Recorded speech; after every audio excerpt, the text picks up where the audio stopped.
Salom qadrdon muxlislar, kanalimizga xush kelibsiz.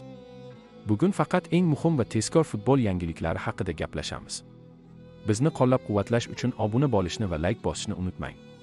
Siz tayyor bo'lsangiz, biz hoziroq boshlaymiz. Cristiano Ronaldo Angliya Premyer Ligasidagi eng yaxshi vinger sifatida kimni e'tirof etdi? Saudiya Arabistonining mashhur An-Nasr klubi hujumchisi Cristiano Ronaldo o'z fikrida Angliya Premyer Ligasi tarixidagi eng yaxshi vinger haqidagi savolga javob berdi.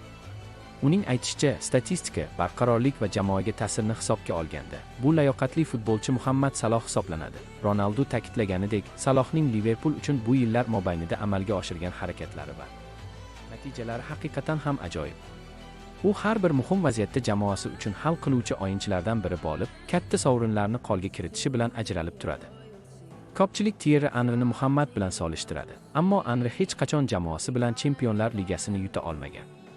Saloh esa Yevropa arenasida eng muhim paytlarda asosiy sovrinlarni qo'lga kiritadi. Shu jihat uni haqiqiy qirollardan ajratib turadi, deydi Ronaldo. Shuningdek, Ronaldoning fikricha, Saloh barqarorligi va muhim o'yinlardagi ta'siri uni nafaqat jamoa, balki butun Apple tarixidagi eng qimmatli hujumchilardan biri sifatida ko'rsatadi. Uning jamoasi uchun qo'shgan hissasi va g'oliblikka bo'lgan intilishi shuni ko'rsatadiki, Muhammad haqiqiy professional va raqobatbardosh futbolchidir. Eslatib o'tamiz. Avvalroq Muhammad Saloh mavsum so'ngida Liverpooldan ketishi mumkinligi haqida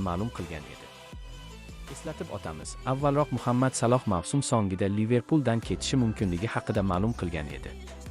Holbuki, uning amaldagi shartnomasi 2027-yil 30-iyungacha amal qiladi. Klub va futbolchi o'rtasida 2026-yil yozdan boshlab ketish masalasi bo'yicha kelishuvga erishilgan.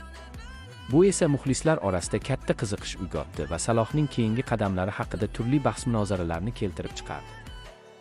Muhammad Salohning jamoasi uchun ko'rsatgan natijalari, eng muhim o'yinlardagi ta'siri va barqarorligi uni nafaqat Angliya, balki Yevropa arenasida ham e'tirof etilgan hujumkor futbolchilardan biriga aylantirdi. Cristiano Ronaldoning fikri ham shuni tasdiqlaydi va uning e'tirofi muxlislar uchun ham qiziq va ahamiyatli xabar bo'ldi. Siz Muhammad Saloh haqida qanday fikrdasiz? U eng yaxshi futbolchi edimi? Premier Ligadagi fikrlaringizni kommentariyaga yozib qoldiring. Mbappe og'riqli xotirani ochdi. Meni maymun deb atashgan.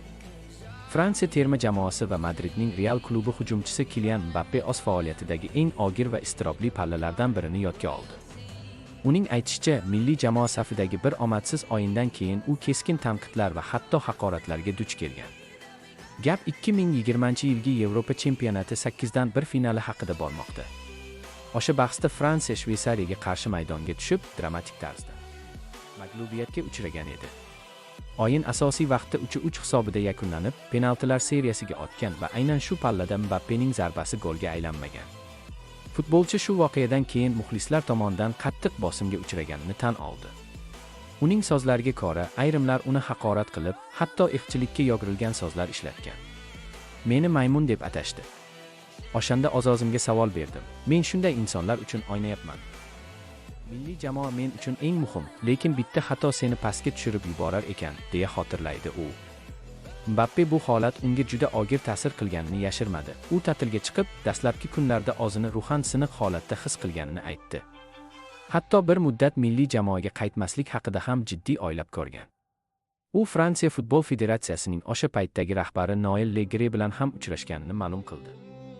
Suhbat chog'ida u terma jamoada o'ynashni davom ettirmaslik niyatini bildirgan.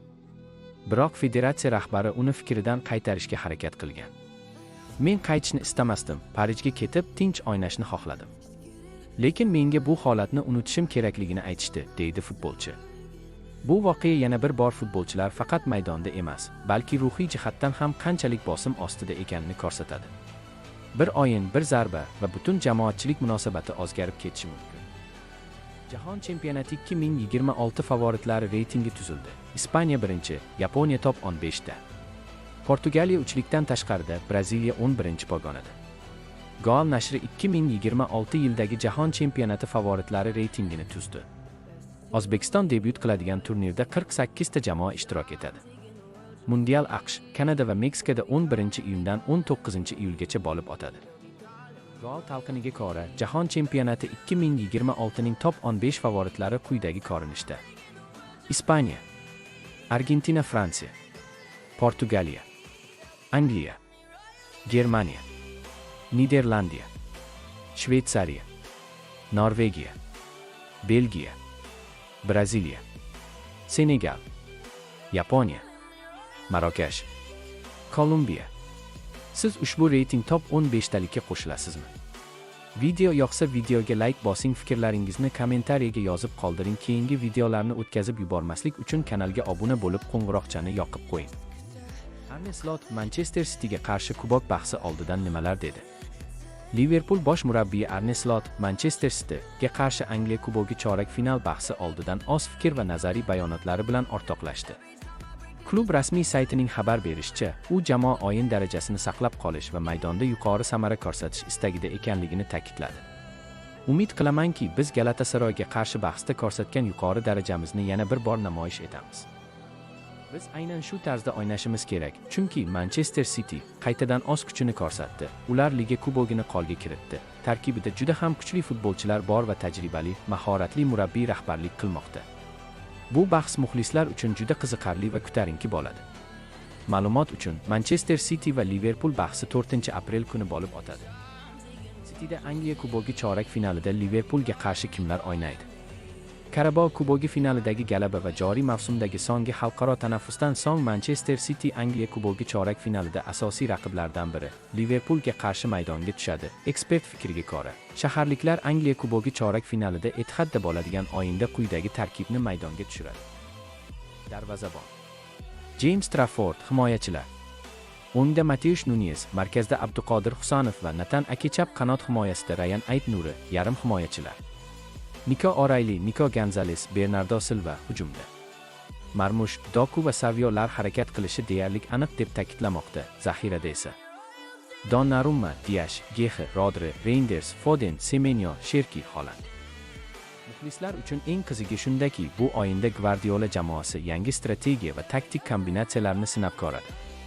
Har bir futbolchi o'zini isbotlashi kerak bo'ladi, chunki oxirgi o'yinlarda gollar ko'pincha boshqa pozitsiyalardan kiritilmoqda va Angliya kubogida g'alaba uchun har bir harakat muhim ahamiyatga ega. Ushbu bahsda hamyurtimiz Abduqodir Husanov gol kirita oladimi? Fikrlaringizni kommentariyaga yozib qoldiring. E'tiboringiz uchun rahmat. Futbol olamidagi eng qaynoq voqealarni biz bilan kuzatishda davom eting. Kanalga obuna bo'ling va qo'ng'iroqcha tugmasini bosib qo'ying. Ertangi yangiliklarda ko'rishguncha omon bo'ling.